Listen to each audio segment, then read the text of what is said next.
Islam Makhachev is one of the unluckiest UFC champions. Let me explain. Islam Makhachev just recently competed at UFC 311 in a dominant title win over Renato Moicano, as he should have because he's the champ and Moicano was ranked number 10.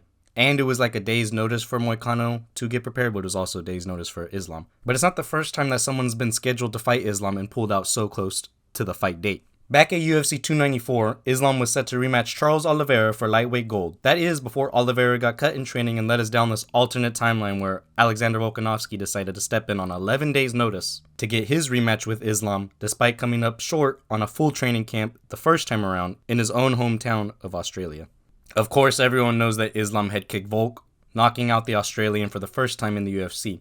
People say it was because Volk took the fight on short notice, which obviously plays a huge factor into proper preparation, especially for someone like Islam. But those people forget that Islam nearly landed the same kick in the first fight and that Volk has been susceptible to that attack in previous fights. In both instances of Islam beating Volkanovski either by decision or knockout, many fans said that it was a featherweight and it shouldn't count as a true title defense, despite Alexander Volkanovski being pound for pound number 1 heading into both fights even after losing a decision. Hey brother, I need you to do me a favor right now. I'm at 420 subscribers and I'm trying to reach 1,000, so if you could smash that subscribe button, I greatly appreciate it. Alright, back to the video. And speaking of Charles Oliveira, Islam technically never defeated the UFC lightweight champion to become champion. Everyone treated Oliveira as the people's champ despite not making weight, allegedly. There might have been some controversy that night in Phoenix, Arizona. But still, Islam never beat the champ on a technicality. And even still, just because Oliveira tried to compete at 145, people labeled him as a featherweight as well, despite missing weight multiple times. The same thing can be said about Dustin Poirier. Poirier was a featherweight that moved up and found much more success, not dehydrating as much at featherweight. But of course, Poirier's third title shot would be taken away after Justin Gaethje had kicked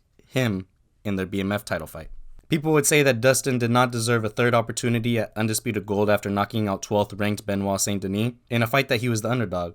Dustin would go on to come up short just like Volkanovski, but still give Islam a dogfight.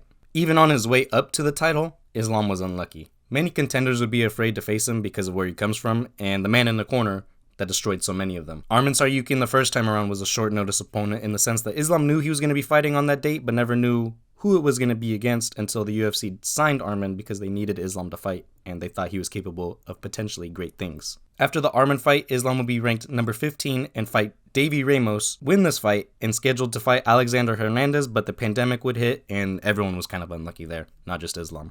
Then, Rafael dos Anjos was set to fight him, but got COVID, and when they rescheduled, Islam got injured. Still 15th ranked, Islam would fight unranked Drew Dober. Islam would move up from 14th ranked to 9th and face Thiago Moises, who was ranked 14th, in a fight night main event, and he would submit him in the 4th round. Despite facing a low-ranked opponent, Islam would move up from 9th to 5th after this. He probably moved up so many ranks in the division because the UFC thought that nobody would be willing to fight a low-ranked Makhachev. The third time's the charm, and RDA would be scheduled to fight Islam once again at UFC 267, but would be forced to withdraw and would substitute Dan Hooker on 35 days' notice, another former featherweight. At least this time around it was number 5 versus number 6, and it was more than a few weeks' notice. Then Islam would be scheduled to face Beneil Dariush. And once again, a pullout would happen during fight week, 5 days before the fight because Dariush injured his ankle. This time stepping in would be unranked Bobby Green, now King Green, at a catch weight of 160, where Islam would smash the unranked fighter. Bobby Green was Islam's title shot, which people were mad about at the time, saying it was undeserving, and he needs to fight another contender.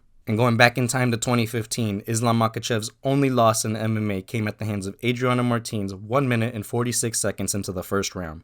No punch is lucky as everything is thrown with intent. You don't just go unconscious randomly, but Islam was Martin's final victory before losing 4 straight, and that 4th loss would be his final fight outside of the UFC on December 6th, 2019 at Future FC. If there was ever a UFC fight where someone had a puncher's chance and it worked, it would be Islam Makhachev versus Adriano Martins. There were a total of 6 pullouts from Islam's opponents, whether they got injured or something else happened, and Islam has pulled out of fights too, but only once with a number next to his name, and not being included in those 6. Islam only fought 2 contenders of the lightweight division before getting his title shot, that being 14th ranked Moises and 6th ranked Dan Hooker, and people thought that those 2 wins didn't warrant a title shot against Charles Oliveira.